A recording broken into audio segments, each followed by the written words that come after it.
Donc on va revenir sur les dernières propositions de ce superbe livre 5 de l'éthique, la béatitude, l'éternité, qui est le livre qui donne son sens au titre même du livre, nous l'avons dit plusieurs fois, à plusieurs reprises, et j'avais mis l'accent sur évidemment le scoli de la proposition 23, qui est cette formule tout à fait extraordinaire qui a fait rêver et méditer les philosophes, en latin, sentimus experimurque nos aeternos esse, nous sentons et nous expérimentons que nous sommes éternels. Et c'est vraiment ce verbe expérimenter qui est tout à fait extraordinaire, tout à fait troublant même. Et donc c'est autour de cette notion de sentiment d'éternité que tourne cette dernière partie, enfin les dernières propositions de cette dernière partie de l'éthique.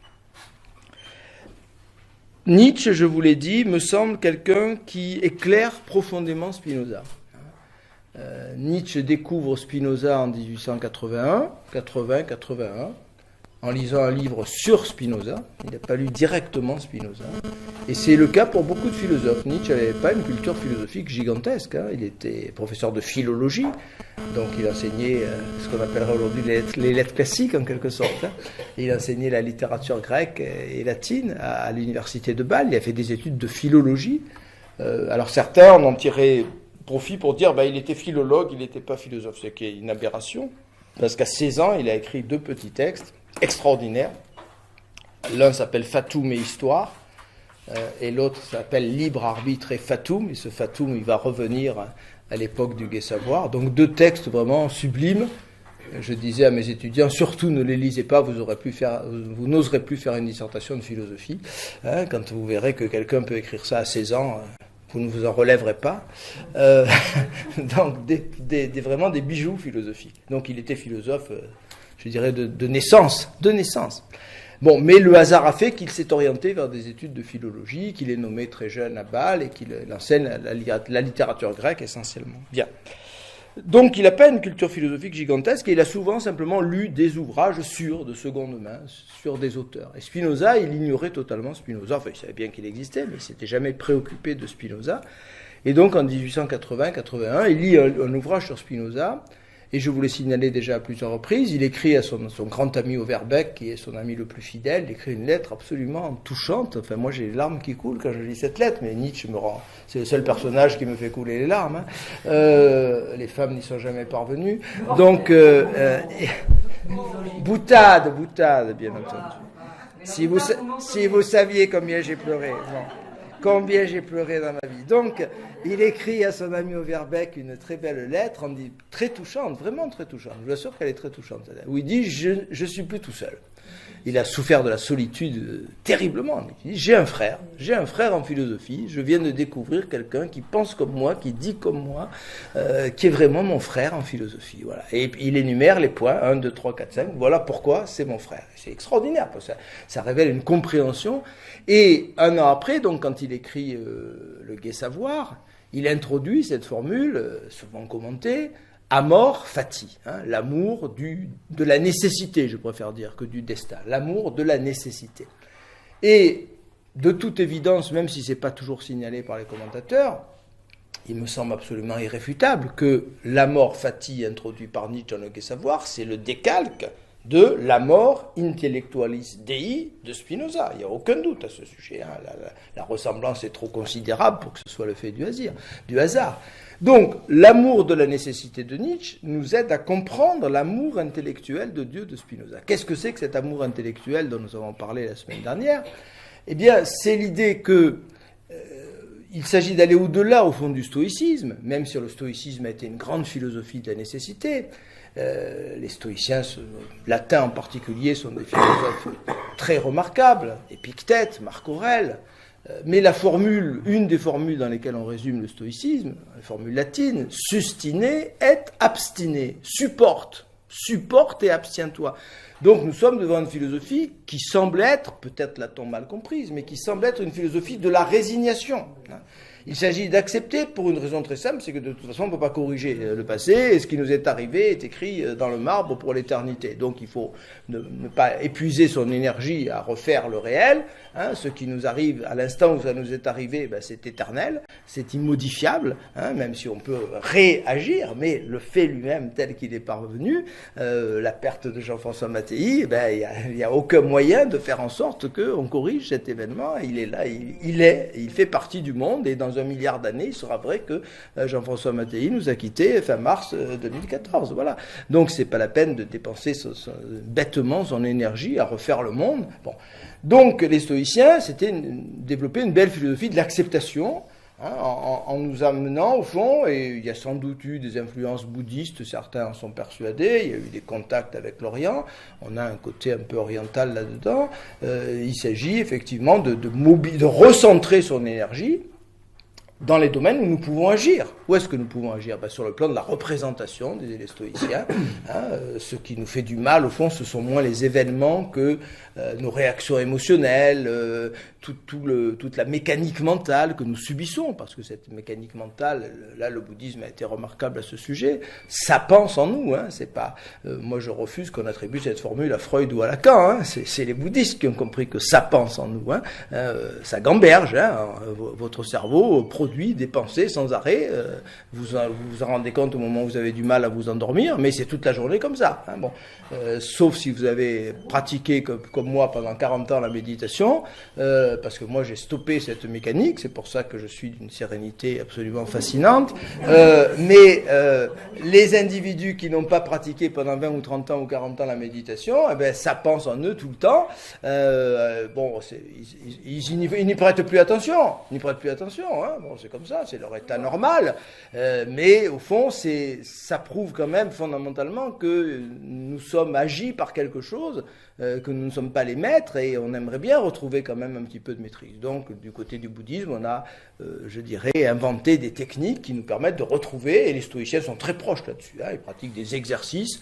Le grand philosophe Pierre Hadot a beaucoup parlé d'exercices spirituels. Hein, la philosophie comme manière de vivre de Pierre Hadot a été un grand livre en France. Ce grand professeur donc avait rappelé que la philosophie, c'est pas d'abord des discours, des spéculations intellectuelles, des théories, c'est d'abord une pratique. La philosophie, c'était cela chez les Grecs et chez les Latins. Hein.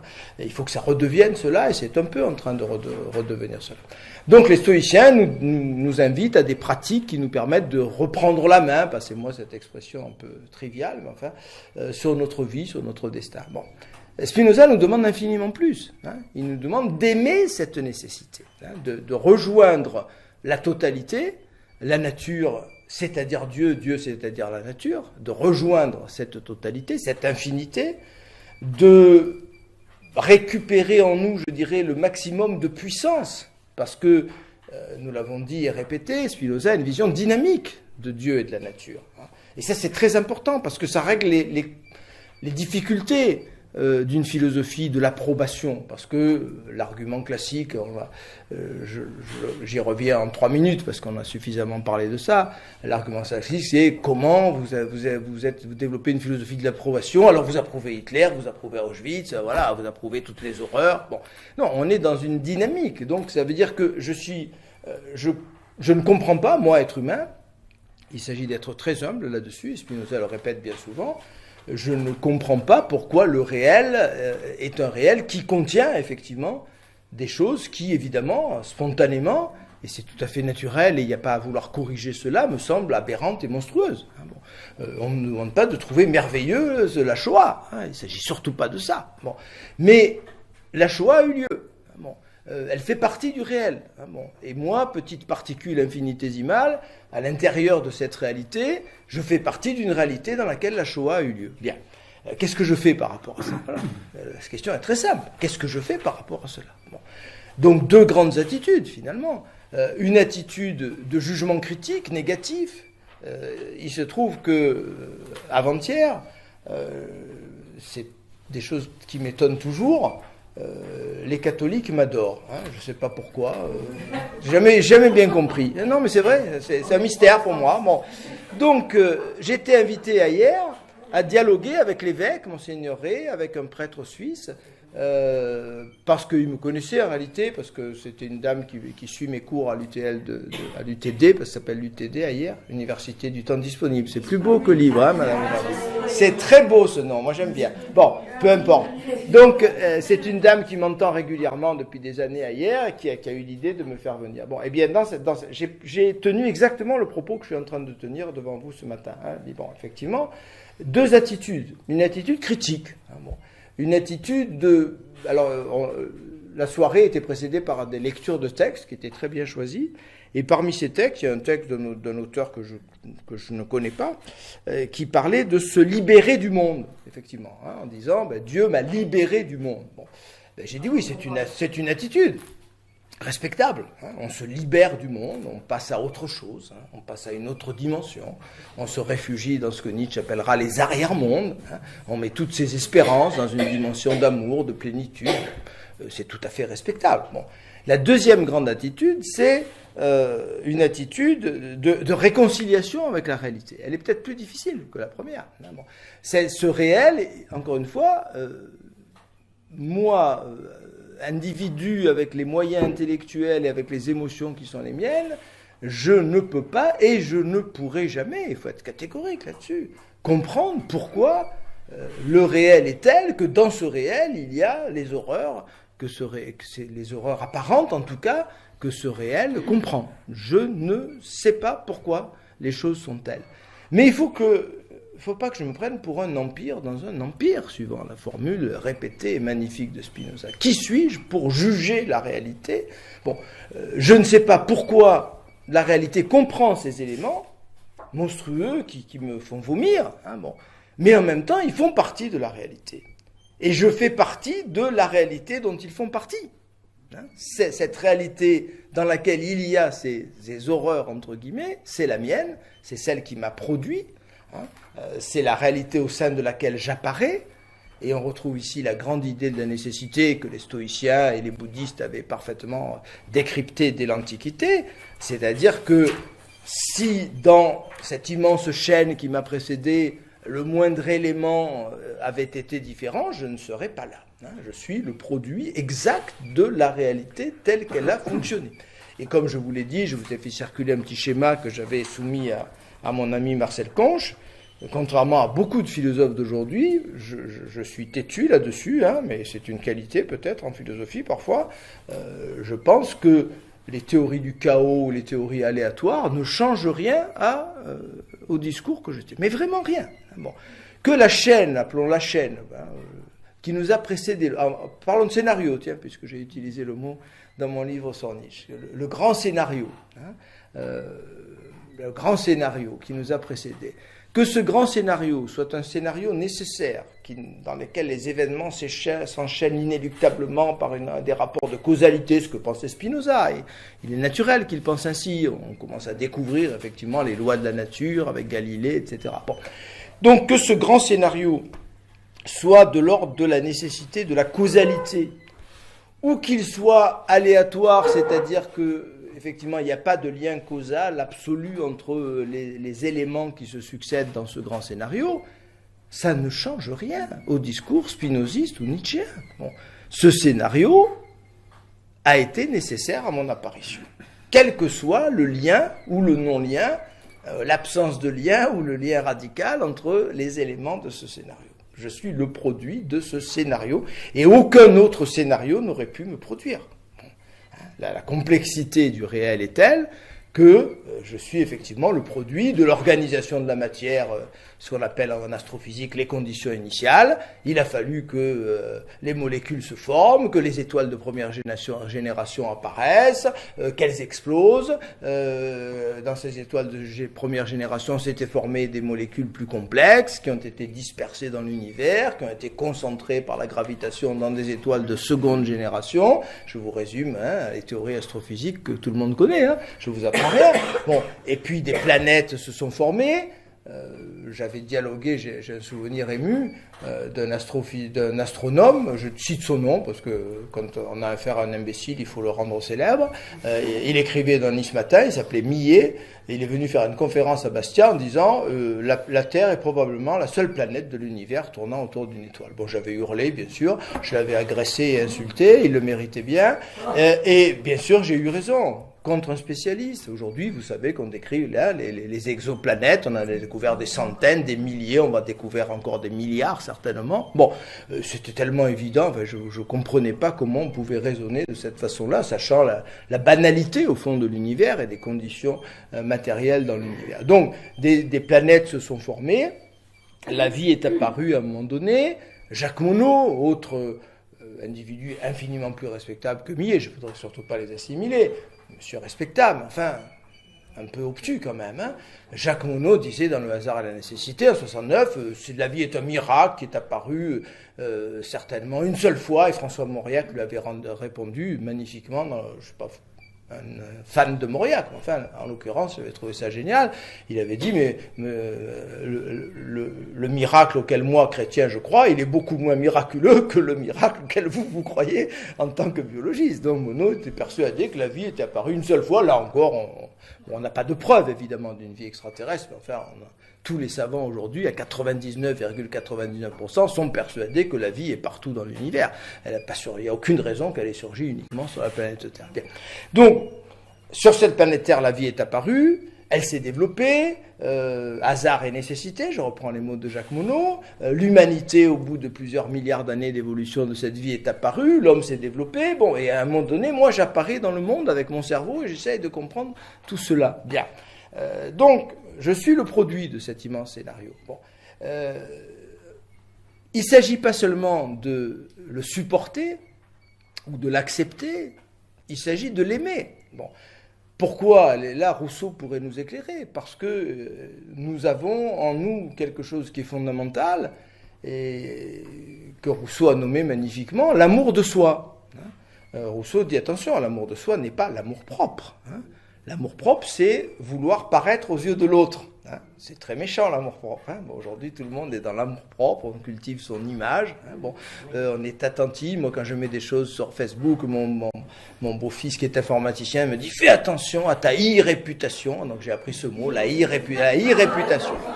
La irréputation. Alors, moi, je m'en fous hein, de ma irréputation. Elle est cuite depuis longtemps. Bon, mais enfin, bon. Donc, non, l'amour-propre, c'est quelque chose, l'amour de soi, c'est tout autre chose. L'amour de soi, c'est effectivement cette adhésion à soi-même, cet accord avec soi-même, cette plénitude. Je disais l'autre soir hier que c'est un mot que j'aime énormément, le mot plénitude. Bon. Donc cette plénitude, que je préfère à béatitude, plénitude. Ouais. Spinoza aurait dû dire plénitude. Bon, la plénitude, c'est un très beau mot. Je me sens plein et je me sens plein dans un univers qui est lui-même plein. Bon, voilà, c'est le sommet de la béatitude. Donc, l'idée spinoziste, c'est qu'effectivement, ce réel auquel j'appartiens, qui m'a produit, si je m'aime moi-même, je dois l'aimer lui aussi dans toutes ses dimensions, aussi invraisemblables et fous que cela paraisse. Parce qu'encore une fois, dans un premier genre de connaissance émotionnelle et morale, et c'est là que Nietzsche a parfaitement compris, la morale au sens du jugement. Hein, bon, Nietzsche a parfaitement compris, par contre Nietzsche a été mal compris. Hein. Quand Nietzsche dit « je suis immoraliste », il le dit noir sur blanc, il suffit de lire, mais il n'y a que un frappadin comme moi qui est passé 30 ans à lire Nietzsche. Hein. Les autres, ils le lisent 5 minutes, ils croient qu'ils ont compris. Non, ils n'ont rien compris. Hein. Moi, j'ai aucun mérite, j'ai passé 30 ans à lire Nietzsche. Bon. Qu'est-ce que c'est que l'immoralisme de Nietzsche? Nietzsche dit, est-ce que vous croyez que parce que je me déclare immoraliste, je fais l'apologie du meurtre, du viol? Il dit, je suis pas fou. Il y a un texte très touchant, là encore, qui arrache les larmes. Mais je suis pas fou. Il dit, bon, c'est pas ça que je veux dire. C'est quoi l'immoralisme? C'est le jugement moral. Hein. Bon. C'est porter un jugement moral, c'est-à-dire un jugement, on a beaucoup parlé du jugement avec Spinoza, les fameuses lettres 19 et 21 qui sont des lettres absolument sublimes. Bon, le jugement de rejet, le jugement de négation, mais qui me met en porte-à-faux avec moi-même, parce qu'au fond, si je veux sincèrement, parce qu'il y a peut-être beaucoup d'hypocrisie là-dedans, si je voulais sincèrement que le réel eût été autre que ce qu'il a été, ça veut dire que je voulais ne pas apparaître dans ce réel, puisque je suis le produit exact de ce qu'il a été. Bon, je préférais, ça s'appelle la pulsion suicidaire, hein, si j'ai bien compris ce que me disent les psys, hein, ça s'appelle l'autodestruction. Hein, bon, je préférais un monde dans lequel je ne sois pas qu'un monde dans lequel je sois. Ben, excusez-moi, je ne vais pas vous surprendre, moi je préfère un monde dans lequel je suis. Hein. Bon, je m'aime bien. Hein, ah oui, ah oui, ah oui. Hein? Ben, on a le droit, il n'y a rien de choquant et de scandaleux. Bon, alors certains appellent ça de l'égoïsme. Bon, pas du tout. Bon, mais alors, là où on règle tous les problèmes, c'est quoi? Ça veut dire que, première étape, j'accepte mon humilité, c'est-à-dire je suis conscient que je n'ai pas de réponse, hein, et ça reste en suspens dans mon esprit, à la question du mal, qui est la question suprême, une des questions suprêmes au fond de la philosophie et de la religion. J'ai pas de réponse. Hein, j'ai pas de réponse et je n'en aurai jamais. Hein. Bon, pas se faire d'illusions à ce sujet. Donc, ce réel tel qu'il est, évidemment, j'ai du mal à comprendre pourquoi il contient en lui certaines dimensions. Il me semble spontanément qu'il aurait été meilleur sans ces dimensions, sans ces phénomènes, sans ces événements, sans ces catastrophes. Mais pour qui je me prends? Je vous repose une fois la question. Je me prends pour Dieu. Bon, je suis en train d'interpeller Dieu en disant « Dieu, tu as raté ton coup.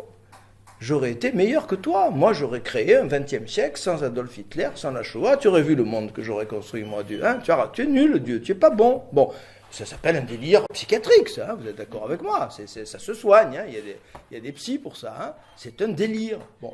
Donc, non, le réel est ce qui m'a engendré. Il est ce qui m'a produit. Bon, dans la moindre parcelle de sa réalité. Bien. Mais bien entendu, ce réel, il est dynamique. Bon. Et s'il y a vraiment un philosophe qui a une vision qui est très géniale à son époque, bon, à son époque, on a une vision statique. Le modèle, c'est l'horloge de Descartes. Alors, on peut dire, elle n'est pas statique, l'horloge. Si, elle est statique quand même. Hein. C'est vrai qu'elle bouge, mais elle bouge pour retourner à la case départ. Ce sont des mouvements circulaires qui imitent, au fond, les mouvements de la nature. La nature est circulaire. Le temps circulaire, c'était le temps des anciennes civilisations. Hein. Les saisons reviennent, tout revient, on tourne en rond. Bon, ce qui n'est pas du tout le retour éternel de Nietzsche, mais je n'ai pas le temps, malheureusement, de développer ça, mais je vous en ai parlé suffisamment souvent.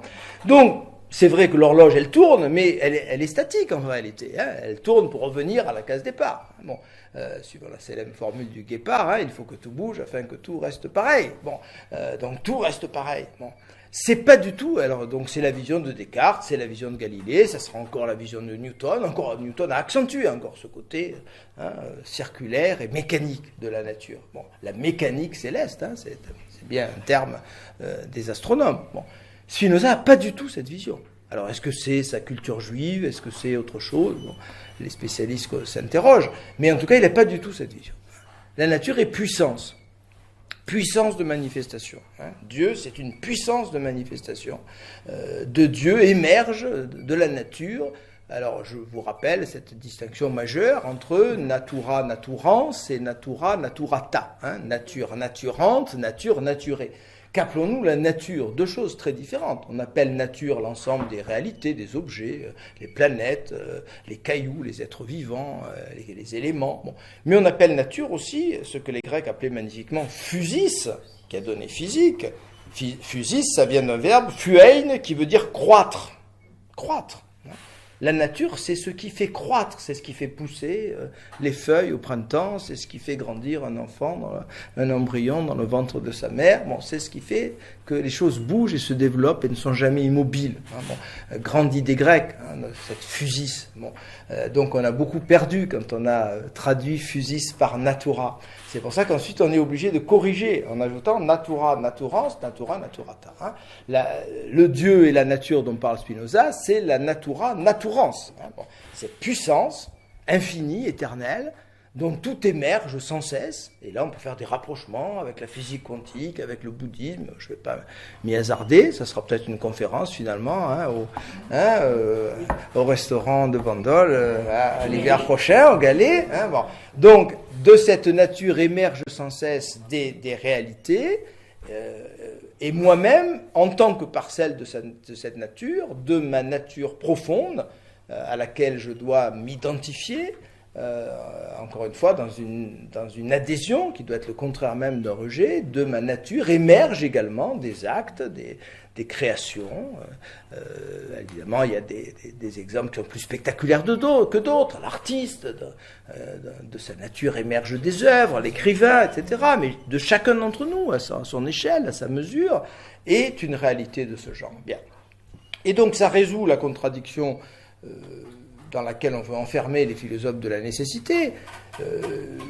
Dire que j'aime un réel dans lequel il y a eu effectivement un certain nombre de choses qui par ailleurs me semblent absolument scandaleuses, ça n'est pas dire que je veux que ce réel se maintienne à l'identique, à l'avenir. Bon, du tout. Bon, ce réel évolue. Bon, donc dans ce réel, effectivement, je joue ma part, l'humanité joue sa part, et on pourrait dire, on n'est pas loin de l'idée, même il faudrait beaucoup la relativiser, mais enfin peu importe, je dirais qu'on va introduire l'expression un peu banale de leçon de l'histoire. Bon. Le fait est qu'il y ait eu quelque chose comme le nazisme et comme la Shoah, est peut-être la condition qu'une horreur plus grande encore, qui pourrait parfaitement se produire, parce que soyons lucides, bon, j'ai fait le commentaire récent vous savez que je fais des commentaires sur le site Trop Libre, je vous l'ai indiqué bien souvent. Je viens de faire le commentaire. Il n'est pas encore imprimé parce qu'ils ont mis des commentaires politiques. C'est quand même une fondation politique. Donc ils ont fait en priorité passer les commentaires de livres politiques et les articles politiques. Donc le commentaire, à ma connaissance, n'est pas publié encore. Il va être dans les jours qui viennent. Je l'aurai envoyé il y a 15 jours. Un remarquable ouvrage d'un juriste qui s'appelle Rouvillois, qui s'appelle Nazisme et utopie. Je vous le recommande, c'est un petit bijou ce livre. Bon. Rouvillois, R-O-U-V-I-2-L-O-I-S. C'est un juriste qui a déjà beaucoup publié, et ce livre est tout à fait excellent. Nazisme et utopie, dans lequel il montre effectivement que ce dont je suis persuadé moi-même depuis bien longtemps, qu'effectivement le nazisme n'a pu réussir que parce qu'il a cette dimension utopique, construire un paradis. Bon. Pourquoi a-t-on refusé cette dimension utopique du nazisme? Parce qu'il fallait qu'il y ait les bons communistes et les méchants nazis. Bon. Donc les bons communistes étaient utopistes. Ils voulaient créer le paradis. Les méchants nazis, non, ils voulaient uniquement détruire. Pas du tout. Ils veulent créer un paradis. Et dans les deux systèmes, vous avez les mêmes horreurs. Pour créer un paradis, il faut éliminer d'un côté les juifs, de l'autre les koulaks et les petits paysans. Bon.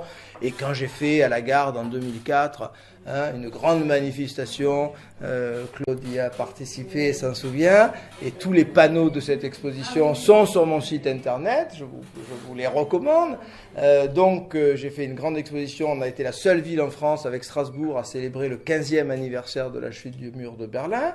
Je le rappellerai à M. Bouguereau du Front National dans un conseil municipal un jour ou l'autre, en disant que nous n'avons aucune leçon à recevoir de lui. Bon, eh bien, dans cette exposition, effectivement, et dans ces panneaux, et Mattei était présent, elle a fait une remarquable conférence. Mattei a fait un très bel exposé en disant, mais il n'y a qu'en France qu'on est dans ce fantasme d'un bon communisme et d'un méchant nazi. Non, nous sommes devant deux horreurs, devant deux totalitarismes, et c'est par le biais d'Hannah Arendt, qu'il a beaucoup lu comme moi, que Mattei développait ses idées. Non, nous sommes donc la dimension utopique, elle était totalement refusée. Non, oui, et alors le livre est magistral. Il vous démontre effectivement cette dimension d'utopie biologisante, bien entendu. On va améliorer la race, on va créer un homme parfait. Et c'est ça qui a fait rêver les Allemands. Si c'était uniquement un programme de destruction, personne n'y aurait adhéré. Cette dimension utopique est inséparable du succès. Bien. Donc, je crois qu'il est important alors pourquoi je vous dis ça? Je vous dis ça parce que, pour vous dire que, au fond, rien n'interdit de penser qu'un jour on pourrait avoir bien pire que le nazisme. Imaginez que Adolf Hitler ait les moyens biologiques actuels, de clonage, est-ce qu'on ne va pas avoir un jour ou l'autre un totalitarisme technoscientifique, pris en main par des illuminés, qui aurait évidemment pour seul projet de créer un paradis, parce que c'était ce que voulait Staline, et c'était ce que voulait Hitler, et c'était ce que voulait Robespierre. C'est créé, bien sûr. Donc, ils veulent mettre un cerveau dans un... bien entendu. Un cerveau dans un robot. Bien entendu. Donc tous ces créateurs d'utopie sont des hommes éminemment dangereux. Et au fond, l'homme est un rêveur, il se laisse berner par ces créateurs d'utopie, Et donc, je reviens maintenant à Spinoza, aimer le réel, ça ne veut pas dire en aimer la duplication à l'infini, ça veut dire l'aimer dans sa dynamique, dans son évolution, et je crois que, au fond, l'argument est relativement simple.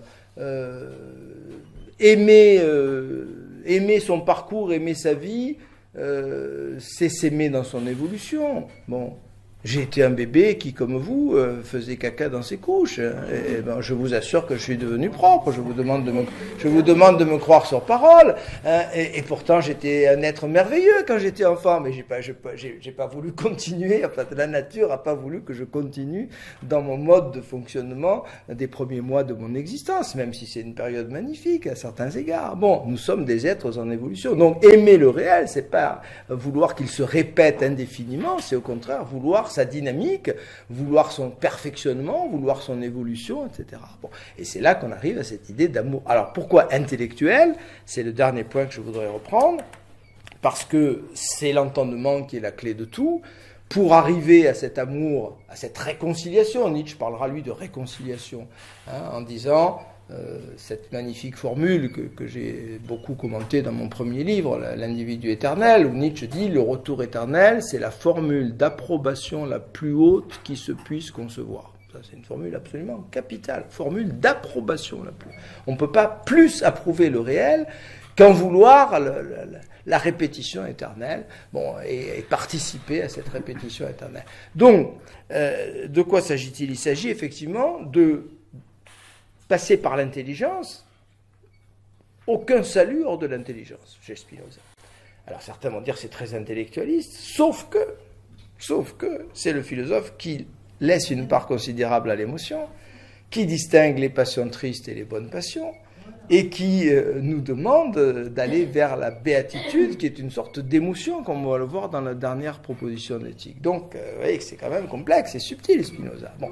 Mais effectivement, tout passe par l'entendement, parce que tant que je n'ai pas fait l'effort de comprendre que je fais partie d'un réel infini, que j'en suis une parcelle, que je participe à sa vie, à son évolution, que je suis une parcelle de Dieu, il n'y a pas de salut. Aucun salut n'est possible. Je suis dans une incompréhension, dans des pensées inadéquates, dans des mauvaises interprétations. Alors Spinoza n'emploie pas le mot interprétation, il apparaîtra au XIXe siècle, mais on peut l'introduire sans cesse chez Spinoza. Bon. Qu'est-ce que c'est le premier genre de connaissance? C'est une mauvaise interprétation du réel. Bon. Oh, l'animal, il est à sa place dans le réel, il n'interprète pas. Enfin, il n'interprète pas, si, il a une interprétation stéréotypée. Là, je vous renvoie à Nietzsche, et puis à l'éthologie contemporaine. Bon, c'est-à-dire que vous ne ferez jamais... Pourquoi il est là? Je ne suis pas Dieu, hein, attendez. Je sais bien que vous me preniez pour Dieu, j'en suis ému jusqu'au-là. Pourquoi y a-t-il dans le réel des lionnes qui bouffent les gazelles et pas des gazelles qui bouffent les lions? Bon... Je vous renvoie à la généalogie de la morale de Nietzsche. Hein, bon. Nietzsche a tout dit dans sa généalogie de la morale. Bon. Il y a des aigles qui de temps en temps mangent les moutons. Hein, magnifique parabole nietzschéenne. Bon. Ben oui, ceci dit, mais ils vivent très bien. Mais vous avez des questions infantiles. À quoi ça sert? Ça sert à vous produire. Parce que si c'est une étape... Oui, bien sûr. Complètement. Alors attendez, je reprends ma parabole nietzschéenne. Tout allait bien sur la planète, parce qu'au fond, les moutons se portaient pas trop mal. De temps en temps, un mouton se faisait dévorer par un aigle, mais c'était l'écosystème, c'était la règle du jeu. Et un jour, a germé dans le cerveau d'un mouton, qui est tout petit, hein, quand même, comme cerveau, mais bon, a germé cette idée folle. Nous autres, les moutons, nous sommes bons. Nous n'attaquons pas les aigles.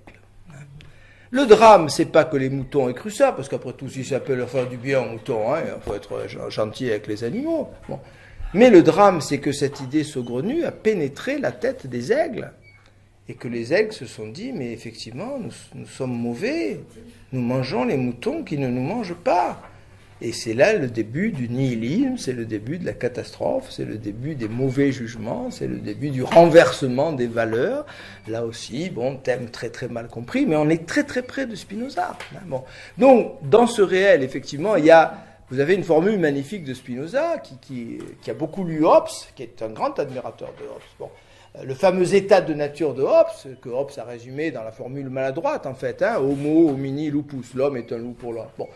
Spinoza a une formule qui me semble plus sympathique et plus vraie, plus parlante. Les gros poissons mangent les petits. Voilà.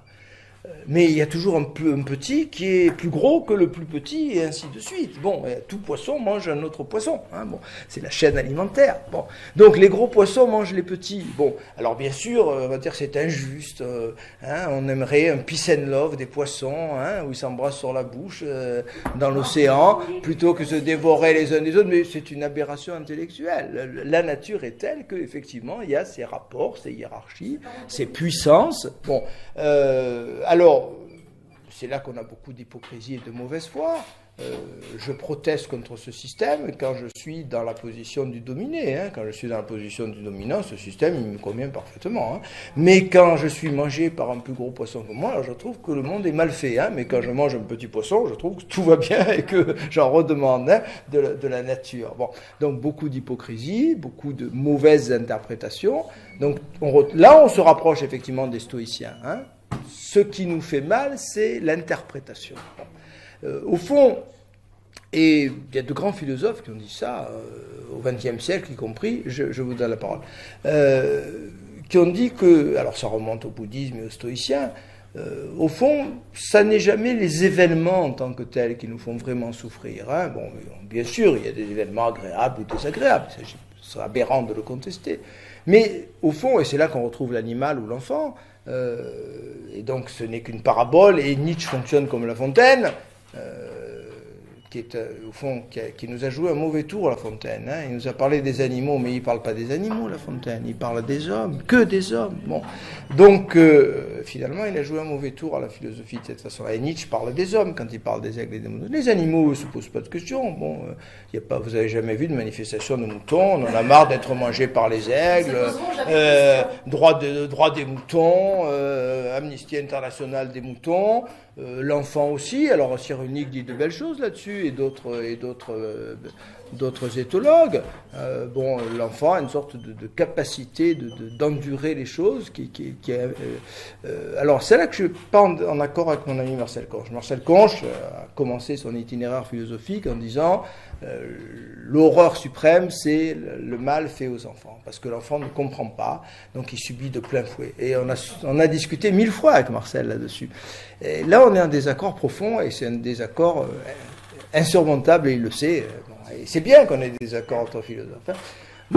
Moi, je pense exactement le contraire de Marcel Conche. Je pense que précisément parce que l'enfant ne comprend pas ce qui lui arrive, il le vit finalement beaucoup mieux. Hein. Bon, parce que nous lançons dans des discours explicatifs et dans des interprétations qui sont un surcroît de souffrance en réalité. Une souffrance plus grande encore. Et Cyrulnik n'est pas loin de dire ce que je suis en train de dire. Il a un autre vocabulaire, il a une autre grille d'analyse, mais il n'est pas très loin de dire ça. Donc, on a vraiment cette idée que ce qui nous fait souffrir, ce sont bien sûr les événements, la réalité, les rapports entre nous, mais c'est surtout l'interprétation que nous faisons. Alors je vous donne la parole. Vous rejoignez cette image du poisson là, que vous utilisez. Les gros poissons souvent. des petits. Alors moi je ne suis pas d'accord avec ça, parce que du point de vue de la nécessité, c'est pas que je ne suis pas d'accord, mais il y a une formule qui me paraît meilleure, si j'ose dire, c'est que du point de vue de la nécessité, les gros poissons mangent les moyens pour que les petits puissent se développer. Oui, c'est d'accord. Non, mais je vous l'accorde totalement. Oui, mais là c'est différent. Non, mais vous avez entièrement Ils ne sont pas là pour être mangés. Non, tout à fait. Je disais simplement, complément, voilà. Entre Spinoza et nous, il y a eu l'écologie, la découverte des écosystèmes, donc vous avez parfaitement sur votre interprétation de la souffrance pour les enfants, je pense que justement nous, le surcroît de souffrance, nous sommes capables de l'évacuer, tandis que l'enfant, lui, ne va pas comprendre, il va intégrer et toute sa vie, il va traîner voilà, on se pose des questions. C'est un débat, non, mais je respecte votre point de vue. Je pense qu'on est encore là à minuit. Ah oui, non. Non, mais l'enfant. Moi, Il n'y a jamais de réponse. vous êtes du côté de Marcel Conche, et je respecte ce point de vue. Hein. On va lui faire la bise. Mais l'enfant se pose des questions. Le problème, si vous voulez, moi pendant 40 ans de ma vie, j'ai systématiquement, et il faut vraiment que je vous aime beaucoup pour changer ma façon de faire, j'ai systématiquement évacué les questions que posent tous les élèves de terminale et de classe prépa et les animaux, monsieur. J'en sais rien. Oui, mais pourtant, c'est la question fondamentale. Mais je sais pas. Pourquoi ils sont là? Est-ce que vous savez ce qu'éprouve un enfant? Vous savez même pas ce qu'éprouve votre voisin. Comment se mettre à la place d'un enfant? Mais on a été un enfant. On a posé plein de questions, on nous a jamais répondu. Alors, attendez. On a envie de répondre. Les enfants, ils sont pas tous pareils. Je vais vous répondre. Chacun son tour, s'il vous plaît. Je vais vous répondre par une phrase que j'aime beaucoup, qui est d'Anatole France, dans Le Jardin des Fissures, qui dit « J'aimerais voir le monde avec l'œil à facettes de la mouche ou le cerveau de Laurent Houtan. » D'accord? C'est beau, c'est Anatole France. En fait, c'est complètement idiot. Je vais faire deux mots, je vous explique pourquoi. Ou bien, en voyant le monde comme le voit la mouche ou Laurent Houtan, je deviens à 100% mouche chez Laurent Houtan, mais ça sert à rien. Bon. Ou bien, je reste quand même un peu moi dans le corps de la mouche de Laurent Houtan, mais du même coup mon regard n'est plus celui de la mouche ou de Laurent Houtan. C'est le problème de la conscience que nous sommes en train de poser. Je ne peux pas comprendre comment ressent, éprouve, voit un être sans conscience, puisque moi je suis devenu conscient. Ça m'a séparé. On retrouve ici le Dieu de Dieu d'Alexandre Caldat, dont je vous ai vivement recommandé la lecture. Un jour la conscience surgit. J'arrive pas à le trouver, impossible de trouver ça. Ah ben, il est épuisé. Oh, il ressurgira un jour. Les grands livres sont toujours en réédités. Magnifique ouvrage. Voilà, le Dieu de Dieu d'Alexandre Caldat. C'est un des plus beaux livres que j'ai lus dans toute ma vie. Alexandre. Caldat, K-A-L-D-A. Qu'est-ce que dit Caldat? Et un jour, les singes voyaient bien qu'il y avait des singes de temps en temps qui ne bougeaient plus. Ça ne les troublait pas. Et un jour, il y a un singe qui a compris qu'on était mortels. Bon, c'est le récit de la Genèse, tout simplement. Bon. Il est devenu homme, ce singe. Bon. Les autres, deux dieux. Les autres, ils n'ont toujours rien compris. Et deuxième élément très important de Caldat, très proche de Nietzsche, supposez que vous soyez un de ces singes qui tout d'un coup ait pris conscience de la mort, est accédé à la conscience, êtes-vous capable d'expliquer aux autres singes qui n'ont pas connu cette mutation ce que vous voyez? La réponse est catégoriquement non. Absolument non. La conscience m'arrache à un état pour me transporter dans un autre état, avec un autre regard. Donc moi j'ai toujours refusé, avec mes élèves et mes étudiants, de parler des animaux ou des enfants, parce que j'ai l'humilité de dire que je n'y comprends rien, et que je ne sais plus. Bien sûr que j'ai été enfant, mais je ne sais pas ce que j'ai trouvé quand j'avais 5 ans, désolé, je ne le sais pas. Quand je prétends le savoir, j'introduis ma conscience dans l'enfant de 5 ans qui n'avait pas cette conscience, donc c'est absolument impossible. Bon. Je vous renvoie à un autre livre, puisqu'on est bord de ces sujets qui sont intéressants. Je pense que vous connaissez le livre qui s'appelle Des fleurs pour Algernon, qui est un chef-d'œuvre, qui a été mis au cinéma. C'est l'histoire d'un débile mental qu'on traite médicalement, il devient intelligent, et puis il redevient débile. Bon, mais c'est magnifique comme livre, parce que c'est extraordinaire. Donc il essaye, Des fleurs pour Algernon, c'est un bijou, c'est un grand livre. Des fleurs, Des fleurs pour Algernon. A-L-G-E-R-N-O-N. C'est devenu un film. Mais il ne redevient pas animal. Non. Même redevenu l'idiot du village, il a toujours conscience d'eux. Alors, vous êtes très... Alors que la mouche Dans le... à l'œil multifacétaire d'Anatole France, ça n'est pas lui donner la possibilité d'une conscience qui serait élargie, mais c'est simplement donner à une sorte de mécanique ou d'animal des possibilités de voir le monde de façon extraordinairement variée. Et si nous avions cette possibilité, notre conscience en bénéficierait, puisque, vous regardant, je saurais ce qui se passe sur le côté. Donc, Anatole France fait une transposition, augmenter notre conscience par une multisensorialité. Tu as fait raison. Alors, vous le défendez avec générosité, mais je suis pas certain qu'il faille le défendre de cette façon-là. Mais c'est très juste ce que vous dites par ailleurs, bien entendu. J'ai lu un livre un peu terrifiant de Bernard Debré, il y a 3 ou 4 ans, qui s'appelait la grande quelque chose, j'ai oublié le titre, bon, qui dit, dans quelques années, on va probablement greffer à l'homme les gènes de la chouette, ça lui permettra de voir la nuit, etc. Bon, et ainsi de suite. Les biologistes, ils rêvent de faire ça, hein. Ils rêvent de nous modifier biologiquement pour nous apporter, bon, bien entendu, vous avez entièrement raison. Si j'avais l'œil à facettes de la mouche, je continuerais à voir le monde avec ma conscience. J'aurais simplement peut-être un plus de possibilités. Bon, on est tout à fait d'accord là-dessus, hein. Bon. Mais ce que je veux dire simplement, c'est que une fois que vous avez accédé à la conscience, vous avez perdu tout contact et toute perception de ce qui se passait avant ce surgissement de la conscience. Bon, ça fait que l'image biblique, au fond, de la descente comme ça, verticale de la conscience dans un corps humain, c'est une très belle image. La conscience, c'est un saut qualitatif extraordinaire qui me coupe de ce qui existait et qui m'interdit de communiquer avec ce... Bon, alors, pourquoi je vous parle de ça? Parce qu'on est très près des 3 genres de connaissances. Hein, on retrouve un débat qu'on a souvent eu et que Spinoza développe régulièrement. Est-ce que nous devons nécessairement dépenser une énergie folle pour essayer de faire accéder nos semblables au 3e genre de connaissances? Le discours est évidemment choquant par rapport au moralement correct d'aujourd'hui, mais la réponse est non. Ne perdez pas, c'est le message que je veux vous laisser avant de vous quitter, hein, ne gaspillez pas votre énergie à vouloir faire évoluer des êtres qui n'évolueront pas. Vous perdez votre temps. Bon, vous perdez votre énergie, vous perdez votre temps, et même ils vous en voudront. Ils vous en voudront. Le premier philosophe qui a posé cette question, simplement, c'est Platon dans son allégorie de la caverne. Bon. Socrate un prisonnier est délivré. Hein. Il était en train de regarder le mur, les ombres qui défilent, et il était très content, il ne s'est jamais posé de questions. Hein. Et puis tout d'un coup, il y a un prisonnier, on ne sait pas comment d'ailleurs, Platon n'a pas d'explication, qui se retourne, conversion, hein, et il comprend que les ombres qu'il voyait, ceux qu'il voyait, c'était des ombres, hein, des ombres de marionnettes, les ombres projetées par un feu, etc. Bon, qu'est-ce qui arrive à ce prisonnier délivré quand il veut délivrer les autres? Il le tue. Allusion bien sûr à la mort de Socrate, il le tue. Ils ne sont pas du tout satisfaits d'avoir été délivrés. Bon, et sans doute qu'ils ne sont pas satisfaits parce qu'ils sont incapables de se transposer véritablement dans ce nouveau regard et qu'ils ont la nostalgie de l'ancienne innocence, en quelque sorte, dans laquelle ils se trouvaient. Voilà. Donc, Platon a admirablement posé cette question. Et donc, on est très proche ici. Hein. Bon. Il y a premièrement...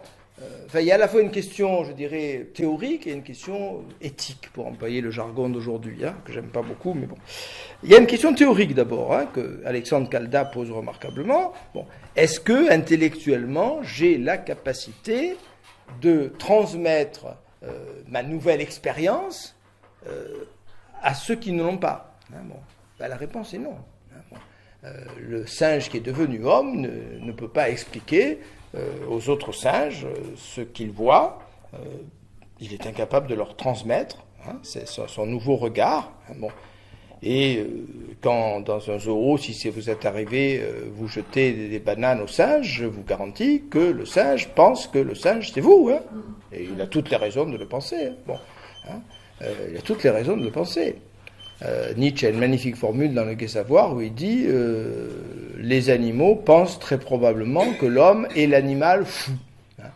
Si on arrivait à entrer en contact avec eux, d'ailleurs ils n'auraient peut-être pas tout à fait tort de penser ça, on est les animaux tordus. Hein. Ils ne comprennent pas comment un animal aussi bizarre peut exister. Hein. C'est peut-être comme ça, peut-être leur ressenti. Ils ne font pas de théorie là-dessus. Hein. Bon.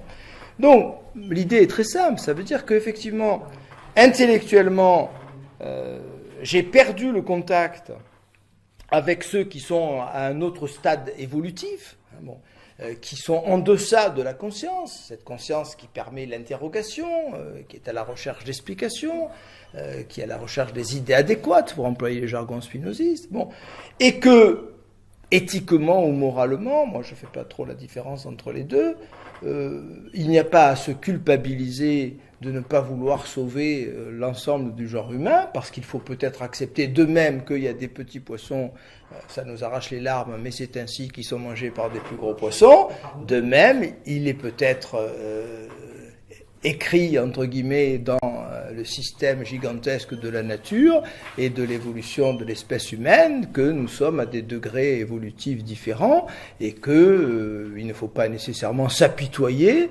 Hein, et la Bible a quand même une formule superbe, heureux les pauvres en esprit. Hein, Pas heureux, c'est en marche. En marche. Ah, voilà, vous me gâchez, vous me gâchez tout là. Bon, ah oui, non, là, je suis très triste là. Bon, mais moi j'ai introduit quand même la formule. Hein, bon, donc si c'est pas la Bible, c'est ailleurs. Bon, donc alors Nietzsche a un texte magnifique, un texte de Genèse, c'est dans la seconde ligne actuelle. Il dit comme quand nous regardons un enfant en train de jouer. Ou, alors là il faut être allemand pour dire ça, un Français n'aurait jamais dit ça, un bovin au pâturage. Hein, bon. Nous sommes pris d'une nostalgie. Enfin, moi, j'ai jamais éprouvé une nostalgie profonde devant le spectacle des bovins, mais bon, les Allemands peut-être, ils sont pas tout à fait comme nous. Hein, bon. Et la suite du texte est magnifique. Nietzsche dit effectivement, on a une sorte de nostalgie, de réminiscence. Il emploie le mot réminiscence, qui est très intéressant. Il emploie le mot platonicien de réminiscence. La réminiscence d'un paradis perdu. Hein, bon. Il fut un temps où nous ne posions pas de questions, nous étions inconscients du temps qui passe, nous étions inconscients de la mort, nous vivions dans un instant, c'est-à-dire au fond dans l'éternité, parce que vivre dans l'instant sans quitter l'instant, sans mémoire et sans projection, c'est une certaine définition de l'éternité. Hein, c'est vivre en dehors de la temporalité. Hein. Et le grand problème, effectivement, et je vous renvoie à la très belle émission avec Mattei, enfin le très beau reportage sur iTunes avec mon ami Laurence Vanin, Mattei de très belles choses, c'est un thème qu'il a beaucoup travaillé, sur lequel on a beaucoup dialogué, c'est le temps qui est vraiment la clé de tout, effectivement. Ce qui nous arrache au temps, à l'innocence, pardon, c'est la conscience du temps qui passe, bon, avec Saint-Augustin a tout dit, le premier, dans les confessions et dans la cité de Dieu. Qu'est-ce que c'est le temps? C'est pas le présent, le passé, le futur, dit Saint-Augustin, ça n'existe pas, ça. C'est le passé présent, c'est le passé dont je me souviens, sinon il n'y a pas de passé. Si vous devenez amnésique, il n'y a pas de passé, vous n'avez plus de passé du tout. Le futur n'existe pas, donc il existe parce que vous y pensez, parce que vous vous projetez. Donc il ne faut pas dire passé, présent, futur, il faut dire passé, présent, présent, présent, futur, présent. C'est ça la trilogie temporelle. Et Saint-Augustin a tout compris et personne n'a jamais contesté ce discours de Saint-Augustin. Donc quand j'accède ainsi à la conscience de la temporalité, je suis au deuxième genre de connaissance. Vous voyez, je revisite les trois genres de connaissances une dernière fois pour vous aider à bien assimiler les choses. Donc le premier genre de connaissance avec une certaine innocence, qui est quand même gâché par les passions tristes, il faut bien le reconnaître, parce que c'est un stade très émotionnel où, ne comprenant pas, je me sens victime, je me sens agressé, j'en veux à tout ce qui m'entoure. Bon, donc c'est pas l'innocence, ce serait excessif de dire ça, mais c'est un système dans lequel finalement l'individu, d'une certaine manière, se complaît, parce que à la limite, on va dire, et là encore Nietzsche était éminemment proche de Spinoza, l'individu du premier genre, il a des certitudes. Il ne doute pas. C'est au deuxième genre, c'est la science qui amène le doute. Hein.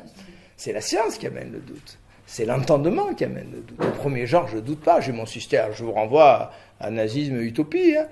Le nazi qui a sa grille de lecture, qui pense que tout va mal parce qu'il y a des sous-hommes qu'il faut éradiquer de la surface de la Terre. Bon, il n'a pas de souci. Hein. Il n'a pas d'état d'âme. Il est sûr de lui. Bon. Et comme Nietzsche l'a dit superbement, ce n'est pas le doute, c'est la certitude qui rend fou. Admirable formule. C'est la certitude qui rend fou. Bon, pas le doute. Le doute peut rendre fou aussi, me direz-vous. Mais bon, le plus souvent, c'est quand même la certitude qui rend fou. Donc, dans le premier genre, je suis dans la certitude. Je crois que j'ai tout compris. Bon, c'est le bonnet, c'est le gogo, c'est l'individu qui vous prenez le pastaga au bistrot du coin. Ne le plaignez pas. Il est bien dans son système. Ne cherchez pas à le transformer, il vous en voudra et vous n'arriverez à rien. Donc laissez-le vivre. Hein, bon. Et puis ensuite, on parle saut qualitatif. Et on va dire un petit peu comme on le disait tout à l'heure, il est extrêmement difficile d'expliquer à un individu qui est dans le premier genre de connaissance qu'il existe une autre façon de voir les choses, sauf s'il est en marche. Hein, alors je vous rejoins, vous voyez, avec la notion de marche, sauf s'il est en marche. Bon, c'est tout le problème de l'éducation que Platon, je reviens encore à Platon, c'est peut-être Mattei qui me fait penser à Platon ce matin. Platon dit magnifiquement qu'au fond, c'est le discours constant de Platon, l'éducation n'est pas du tout une transmission, je transmets rien. Hein.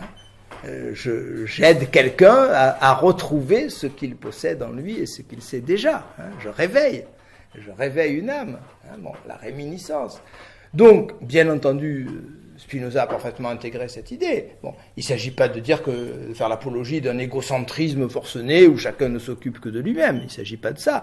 Mais il s'agit, et c'est parfois délicat, je vous l'accorde, hein, de faire la part des choses et de ne pas nécessairement vouloir faire accéder à la béatitude des individus.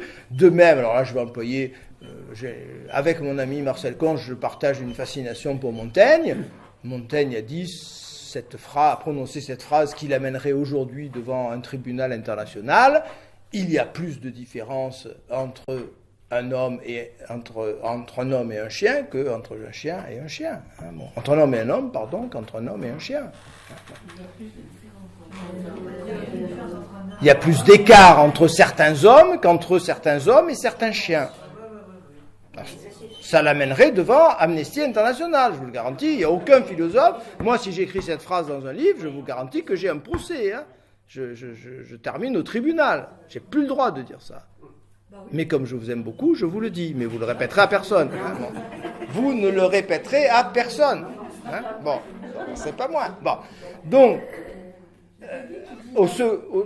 oui. Il y a Peggy qui dit à 40 ans, l'homme devient ce qu'il est. Oui, mais tout à fait. Donc l'éducation, c'est ça.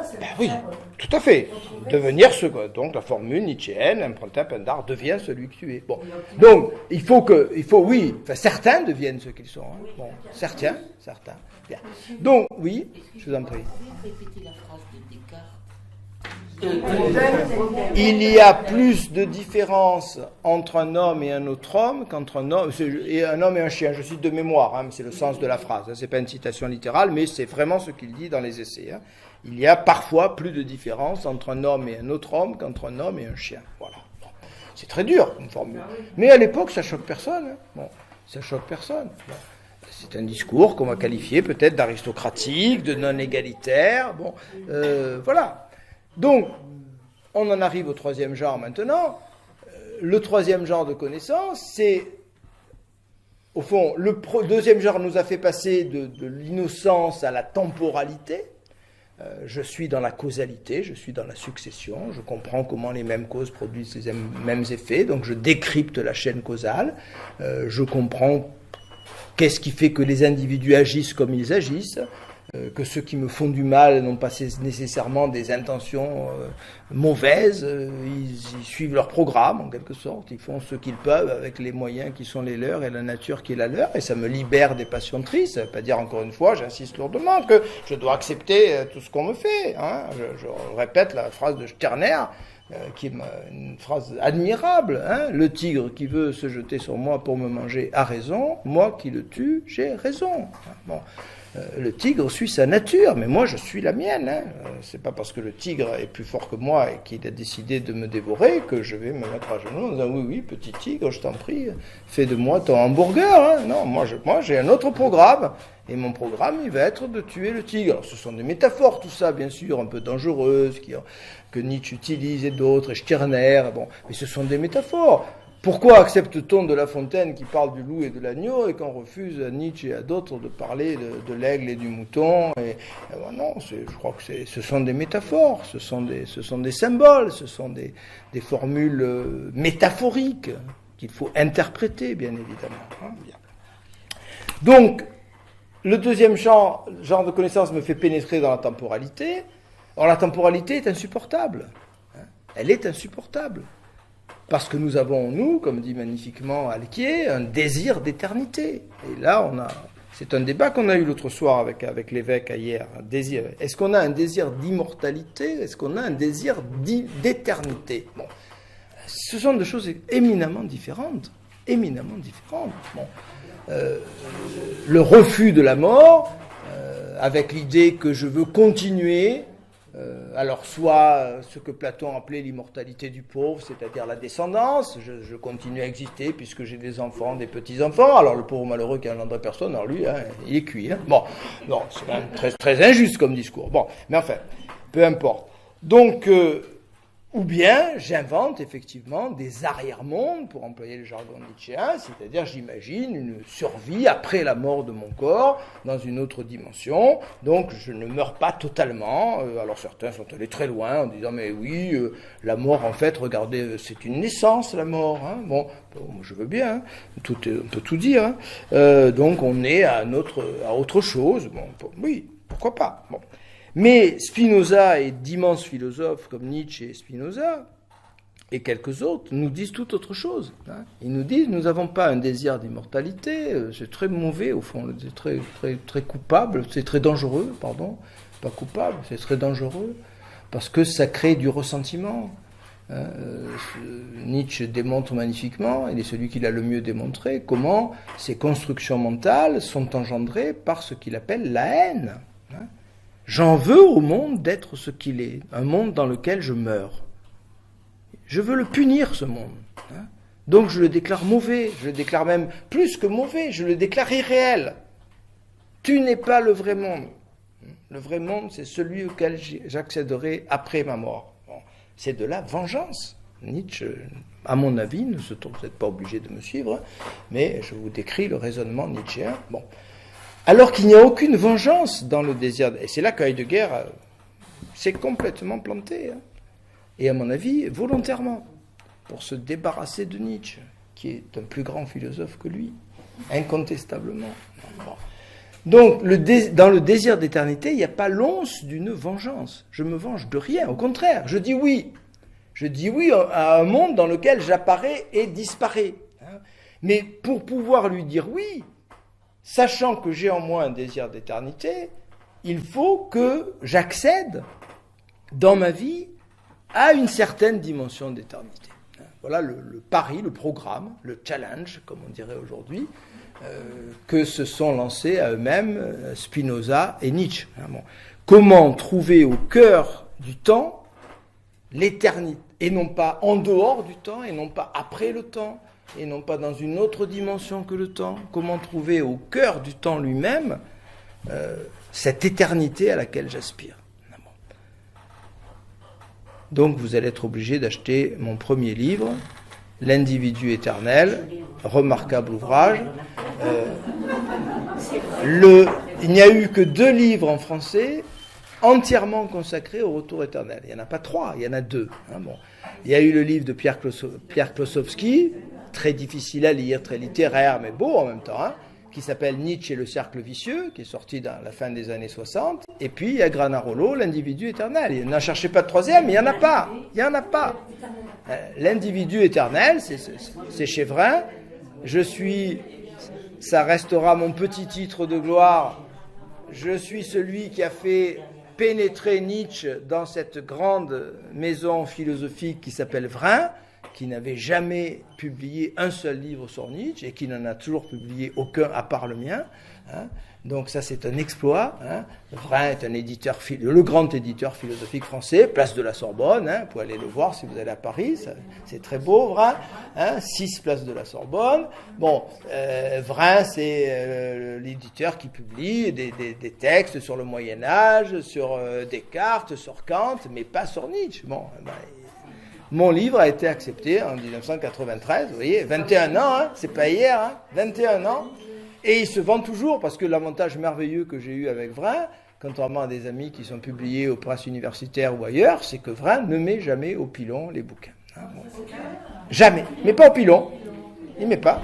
Il réédite au fur et à mesure. Ben bon, quand ils ont fini un tirage, ils refont un tirage. Et dans 2000 ans, s'il y a encore des lecteurs sur cette planète, on trouvera l'individu éternel de Philippe Granarolo. Hein, il disparaîtra jamais. Donc c'est extraordinaire comme maison. Bon, alors, jusqu'à quand vont-ils tenir le coup avec cette façon de fonctionner? Bon, ils résistent parce que les universités achètent leurs livres, les universités étrangères. Bon. Mais la directrice avec laquelle je suis en rapport, parce que j'avais des projets à lui soumettre, avant d'aller aux belles lettres, je ai proposé mon livre, mais elle me disait, vous savez, monsieur Granarolo, le problème c'est que le gros de nos acheteurs c'était les étudiants, et les étudiants n'achètent plus de livres, et ils n'achètent plus. Quand je pense au nombre de livres que j'ai achetés pendant mes années d'études, c'est presque le tiers de ma bibliothèque actuelle.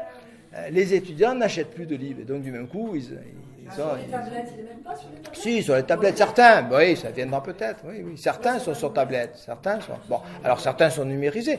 Si vous allez sur Google, vous trouvez des larges extraits de l'individu éternel, mais ce sont avec des coupures. Hein. Vous avez la page 1 à 40, puis ensuite 70 à 90. Bon, c'est mieux que bon. C'est oui, mais ils n'ont pas le droit de faire autrement. Hein, sinon, ils sont bon.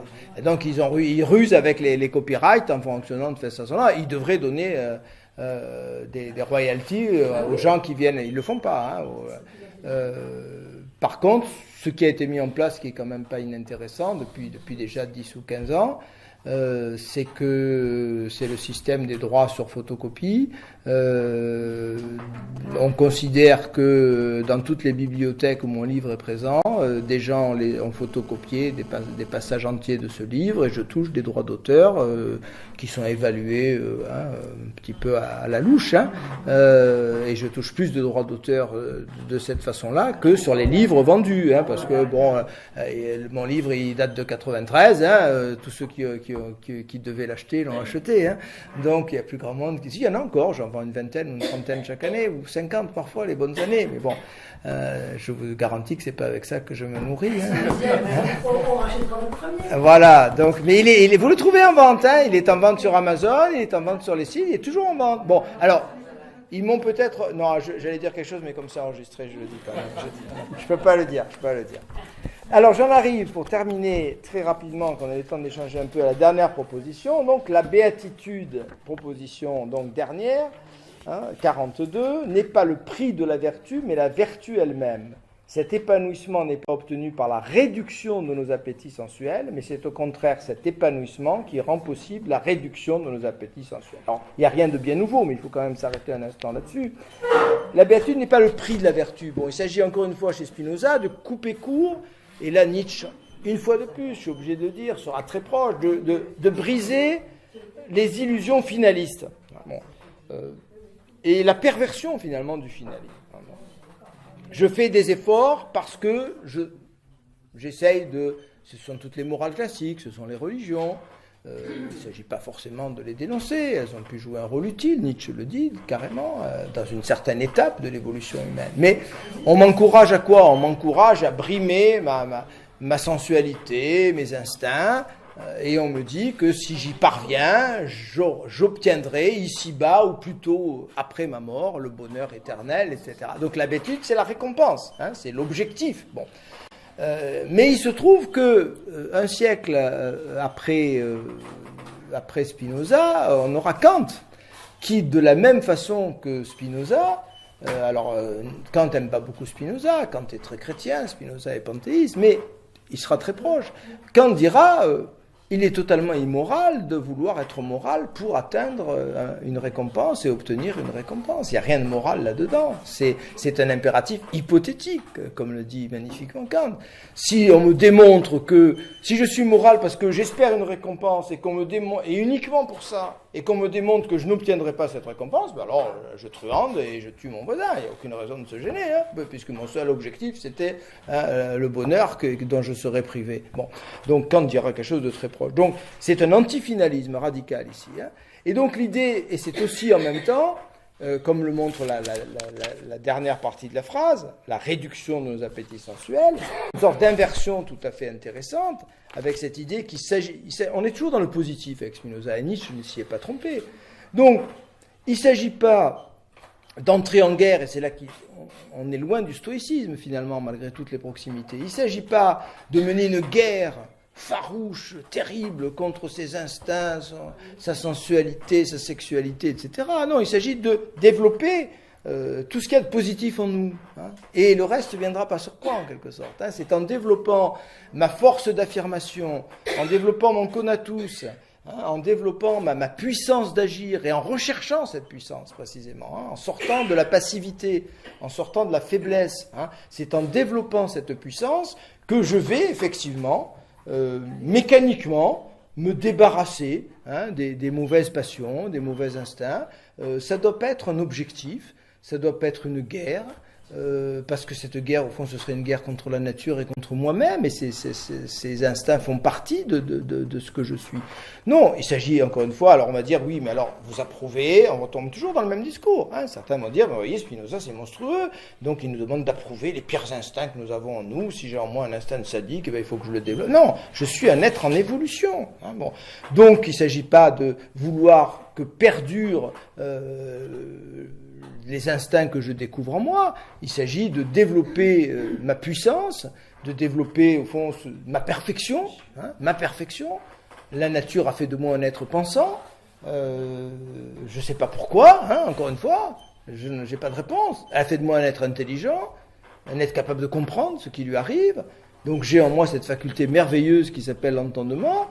Il s'agit de l'utiliser de la meilleure façon possible, de la développer, cette intelligence, d'essayer de comprendre au maximum de mes forces ce qu'est le monde et pourquoi le monde fonctionne comme il fonctionne, pourquoi les autres agissent comme ils agissent et pourquoi moi j'agis de la façon dont j'agis. Et quand je me rapproche d'une bonne compréhension de tout cela, eh bien, mécaniquement, les mauvaises passions ou les instincts négatifs se rétrécissent et finissent carrément par disparaître. Il y a une sorte de transfert d'énergie, si vous voulez, en raisonner en termes d'énergie, et on pourrait utiliser un schéma freudien finalement même là-dessus, c'est pas très gênant, il y a une sorte de déplacement, au sens freudien du terme. Donc cette énergie qui était mobilisée, qui était accaparée par le ça, pour employer le jargon freudien, elle va être au service du moi. Et si vous prenez la formule la plus célèbre de Freud, enfin la plus célèbre depuis que Lacan en a fait une formule célébrissime, wo es war, soll ich werden, là où ça était, jeu de mots, là où c'était, c'est-à-dire ça était, ich dois advenir. Là où ça était, je dois advenir. C'est-à-dire, je dois transformer le ça en je. Bon. C'est une formule évidemment essentielle. Lacan ne s'y est pas trompé. Ça veut dire que Freud n'est pas du tout un déterministe qui nous dit que nous sommes prisonniers à tout jamais de notre inconscient. Il nous dit au contraire que notre chemin, c'est un chemin vers la conscience, vers le moi. Et ce chemin, et là on n'est pas loin de Spinoza, c'est pas seulement un chemin intellectuel, c'est aussi un chemin instinctuel et émotionnel. Avec cette notion de déplacement, de sublimation, c'est-à-dire que cette énergie qui était au service effectivement de forces aveugles, que je ne maîtrise pas, qui m'échappent, que je ne comprends même pas. Je ne comprends pas les passions que je subis, comme le dit magnifiquement le mot. La passion, c'est patere, c'est je subis. Pourquoi je tombe bêtement amoureux de cette nana que je croise sur le port de Bandol, c'est dramatique, j'y comprends rien, et je subis, et c'est terrible. Même si ça peut avoir un petit côté agréable, très ponctuellement. Donc, je vais essayer de déplacer l'énergie qui est accaparée par cette pulsion ou cette passion, et c'est mon intelligence qui va s'emparer de cette énergie, avec cette idée freudienne que Spinoza, je pense, à laquelle Spinoza aurait adhéré parfaitement, qui consiste là où Freud est intéressant, c'est qu'il met l'accent, comme Spinoza, sur le fait que l'intelligence est une puissance, que la compréhension est une puissance, que la compréhension a besoin d'énergie et produit en même temps de l'énergie. C'est deux aspects. Elle a besoin d'énergie. L'idée freudienne, au fond, que Spinoza, à mon avis, aurait accepté, c'est l'idée que, au fond, le moi, alors Freud a peut-être présenter les choses de façon contestable, survaloriser la puissance du ça, bon, c'est un autre débat. Mais ce qu'à mon avis Spinoza aurait apprécié, c'est cette idée que l'énergie, au fond, du ça doit être récupérée par le moi. Le moi n'a pas d'énergie propre chez Freud, hein, il n'a aucune énergie propre. Il doit emprunter son énergie au ça. Donc, on n'est pas loin d'un schéma spinoziste. Hein. Donc, effectivement, cet emprunt d'énergie du moi, cet emprunt d'énergie du ça par le moi, c'est une libération, hein, c'est une augmentation de puissance. On a toujours cette idée vraiment constante de puissance. Hein. Bon. Donc, je deviens plus libre. On retrouve ici le fameux débat sur lequel je ne reviendrai pas de la liberté qui est la libération. Je suis libéré de ce qui me rendait esclave, de ce qui s'emparait de moi et qui me faisait agir. J'étais agi et maintenant j'essaye d'agir, j'essaye de développer ce que la nature a mis de plus puissant en moi. Oui, Alex. Je pense que vous avez fait le résumé de l'ensemble. J'ai 3 petites questions. Allez-y. Qui sont plutôt des réflexions que des questions. Vous avez parlé tout à l'heure longuement de l'amour du réel. Oui. En le traduisant par approbation du réel. Je pense que le terme acceptation serait meilleur. Parce qu'on peut accepter la Shoah, on ne peut pas approuver. Oui, par exemple. Je continue sur mes questions. Allez-y. Vous avez parlé aussi du fait que finalement on ne peut pas faire évoluer les gens. On peut accepter d'une certaine manière. On ne peut pas faire évoluer tout individu. Voilà, il y a une forme d'évolution. On peut aider ceux qui sont en évolution. Voilà. Et ça, finalement, c'est un peu comme si vous étiez, quand vous avez été professeur, que vous renonciez à faire évoluer les élèves qui ne comprenaient pas. Non, mais j'étais pas triste quand je découvrais que je ne trouvais pas grand-chose pour certains. C'est deux choses différentes. Je faisais tout parce que c'était mon métier, c'était mon job. Je faisais tout pour les faire progresser. Mais premièrement, je ne me culpabilisais pas quand je n'y parvenais pas en me disant mais j'ai fait le maximum, mais c'est sans doute qu'il n'y a pas grand-chose à faire. Et deuxièmement, j'acceptais sereinement le fait qu'ils étaient dans un certain niveau évolutif qui était tel que peut-être un jour, d'un temps plus tard, ils allaient accéder à la philosophie, mais que je n'allais pas dépenser. Parce qu'aujourd'hui, vous avez en pédagogie une sorte d'hérésie. Oui, avec l'égalité. Il faut s'occuper que des mauvais. Voilà, c'est une moi, je me suis plutôt désolé. Non, mais moi, D'accord. oh là là. J'avais traduit ça par une forme de renoncement à faire évoluer les gens. Non. Voilà, troisième chose, dans les 3 genres de connaissances, on pourrait essayer de les rapprocher des fameux 3 cerveaux de la bourrique. Oui. Hein. Le problème, c'est que dans la première genre de connaissances, on peut penser que c'est le cerveau reptilien qui réagit, voire le cerveau limbique. Partiellement. Dans le deuxième genre de connaissances, c'est le cortex. Ouais. Dans le troisième genre de connaissances, malheureusement, il n'y a pas de transposition. Est-ce qu'on ne peut pas penser à ce moment-là qu'il y a une forme d'élargissement de la conscience qui dépasse le cerveau? Moi, je suis assez d'accord avec ce que vous dites. Je suis assez d'accord. Bon, pour répondre à toutes les questions, je dirais qu'on reste ensemble jusqu'à 18h. Donc, je ferai qu'esquisser et répondre, mais je pense que vous avez raison. Mais sauf que moi, je présenterai, mais on se connaît suffisamment, Alex, pour savoir qu'on est très proches, mais on n'a pas le même langage tous les deux. Oui. Souvent, moi, je dirais que... Alors, il y a une phrase de Nietzsche que j'adore. J'ai fréquenté tellement Nietzsche que, comme je vous l'ai dit, j'ai découvert des phrases auxquelles personne n'avait fait attention. Bon. Il y a un texte magnifique que je cite, je ne sais pas si je l'ai repris là, il est dans ma thèse, est-ce que je l'ai repris ici, je ne suis pas sûr, peu importe. Où il dit « Le cerveau humain est la seule parcelle de l'univers dans lequel quelque chose de nouveau est en train d'apparaître. » Le reste, c'est déjà fait. Le reste, c'est déjà fait, l'évolution, le tableau de Mendeleïev, bon, terminé ça. Bon. Il y a un petit truc dans l'univers où quelque chose est en train d'advenir, c'est le cerveau de l'homme. Donc vous dites, et c'est un langage que je respecte, c'est au-delà du cerveau. Moi, je dis, c'est peut-être une mutation du cerveau lui-même, auquel nous sommes totalement pour l'instant aveugles, c'est-à-dire que nous n'avons aucun moyen de la détecter et de la comprendre, peut-être même une évolution des gènes. Hein, bon. Donc, en bon spinoziste, pour être spinoziste jusqu'au bout avec vous, je dirais qu'en bon paralléliste spinozien ou Spinozi, je dirais que les choses se déroulent dans les deux dimensions, hein, de la res extensa et de la res cogitans. Donc je suis, moi, persuadé, mais bien entendu, l'avenir lointain dira si j'ai raison ou pas, et si Spinoza a raison, que cette évolution qui semble une évidence, et nous vivons une mutation, tout le monde le sent plus ou moins. Hein. Bon, alors, ce qui est fascinant dans notre époque, et ça sera ma conclusion vraiment, parce qu'ensuite on va se faire jeter de la salle, ce qui est fascinant dans notre époque, et ça je l'ai beaucoup écrit, et je le dis dans mon livre, c'est que d'un côté, nous avons l'impression justifiée que nous vivons le retour des archaïsmes les plus terrifiants, les guerres de religion, les fanatismes, etc. On a l'impression d'une sorte de régression de l'humanité, mais il ne faut pas être aveugle au fait aussi que nous vivons une époque extraordinaire où il y a des mutations, des évolutions de conscience, des élargissements de conscience, comme vous le dites, une compréhension de l'univers et de nous-mêmes qui est inégalée dans toute l'histoire. Donc je crois qu'il faut tenir les deux bouts de la chaîne. Bon, une façon de ne pas trop haïr son époque, de ne pas être déclinologue, suivant la grande famille de ceux qui se lamentent sans cesse, c'est de tenir les deux bouts de la chaîne. D'être aussi athée. Moi, je m'y efforce, mais je ne fais pas d'efforts comme ça. Hein. Je pense que je suis construit ainsi.